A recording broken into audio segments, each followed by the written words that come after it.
What's the best programming language to learn in 2019?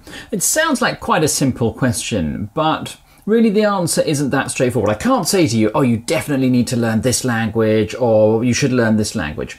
And it depends on a number of factors. So keep watching and I'll take you through which language should be best for you. One of the things you've got to consider is how do you even define, what best language means? Is it the most popular language? Is it the language where you'll be most likely to find a job? Is it the language that leads to a job that pays the most? Is it the language that's easiest to learn? Or is it the language that's the best tool for the job that you need to do?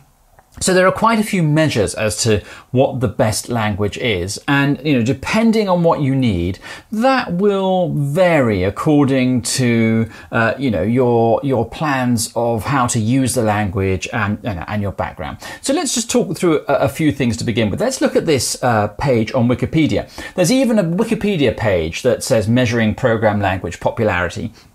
And on this page, which you can see now on the screen, they mention various different ways. There's counting the number of times the language name is mentioned in web searches, counting the number of job advertisements that mention the language, or the number of books sold that teach or describe the language, etc., etc. I mean, there's even measures that include the number of YouTube searches or the number of tutorials that are searched for on a particular language or for a particular language. So you can see it's not an easy thing to measure.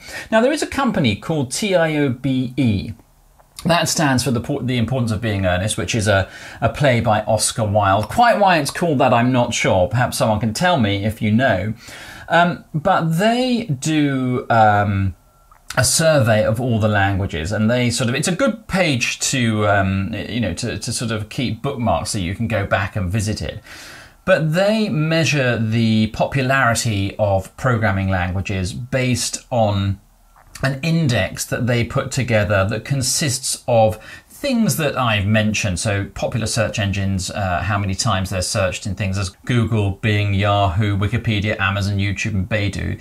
And that's how they put together the ratings. And if you look at this now, you can see that the top 3 languages, according to this measure, are Java, C, and Python, with C++ coming fourth. But if you go over to Stack Overflow and their Insight survey, and I've put the link in the description for that. As you can see, they have a different set of languages, and the most popular is JavaScript, followed by HTML and CSS, and then SQL. But then GitHub also has its own survey of languages, and if you look at the GitHub page, and again, there's links to all of these pages in the description, you'll see that the top 3 languages are JavaScript, Java, and Python. And finally, there's another index, that's the PYPL index, and that's the Popularity of Programming Language Index. And that's created by analysing how often language tutorials are searched for on Google, and that's just tutorials. And if you look at that, you can see that the top 3 languages here are Python, Java, and JavaScript. So you can see that there are a lot of different ways of measuring what is the best or most popular language. And when it comes to it, it really is going to depend on what you need to use that language for. It's a bit like a spoken language. If you ask me what the best language to learn to speak, as a second language would be, well, it'd be very difficult for me to answer that question without knowing what you were going to do. Yeah, English would be a good second language, so would Mandarin or Spanish. But, if you're going to Italy to do a job, then none of those languages would be much use to you. And it's the same with programming. So think about why you want to learn to program and what you're planning to do with a particular programming language, and also think about what's going to keep you motivated over the long term, because it takes a while to learn a programming language, certainly to become proficient in a programming language. But the flip side of that is that once you've done it in one language, then you'll find it much easier doing it in another language. And in many ways, the skill of programming is independent of the language in which you do it. You still have to think in the same way, irrespective of whichever language you choose. So for example, if you want to be a data scientist and you want to go into that field, or machine learning and artificial intelligence, I would say some pretty good languages to learn, and it will be languages. You won't just be able to do one. It will be Python, SQL or SQL, and R. But of course, you'd have to learn one of those languages first, and I would say learn Python. And, you know, I might be biased because I like Python, but Python is an easy language to learn, or easier. It's an easier language to learn, and it's really versatile. You can do loads with Python. So I would definitely say that Python should be amongst the languages that you consider learning if you're new to programming and you want to learn a language. But it might not be the right language for you. You know, it might be that PHP, if you want to go into web development, is a better language for you to learn than Python.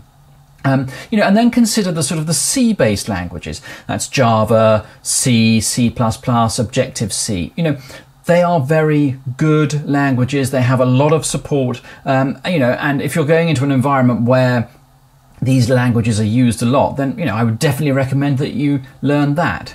So think about what you want to do, why you want to learn to program. Do you want a general programming language, or do you have a specific task that you want to achieve? You know, is it web app development, or is it data science? Or, you know, what is drawing you into wanting to learn to program? Think about that first. And then once you know that, then try to choose a language or a sort of set of languages that will match that most closely. But if you're not absolutely sure about that and you want just some advice on a general language to learn, then I definitely would recommend Python as that language. It has a lot of online support. You know, salaries are very good for Python developers. It's a very versatile language. It's very flexible. It's used a lot in data science, machine learning, AI, which are really exciting areas to be. But you can do other things with it as well. So, you know, if you're completely unsure as to the applications that you want to use that skill for, then I would look at Python. I would also look at one of the C-based languages like Java or C++ or C, but I would learn those after you've learnt Python because they're a little bit more difficult to pick up. And then, you know, JavaScript is also a really good language to learn. If I had to choose just one of those, then of course I would choose Python because I really like it. But, you know, the choice really is up to you. And as I said, it really depends on what you want to do with that language. But if it's data science related or machine learning related or, you know, AI related, if that's what's drawing you into this, then really I don't think you could learn a better language than Python, but be ready also to learn SQL or SQL and R.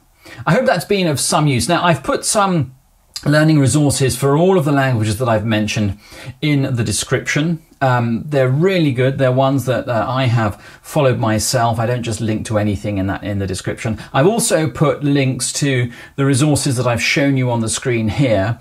And, you know, happy coding. If you have any questions, let me know and I'll try to get back to you with some answers. Also, check out my Facebook page for updates outside of the YouTube channel. And I will see you next time. Bye-bye.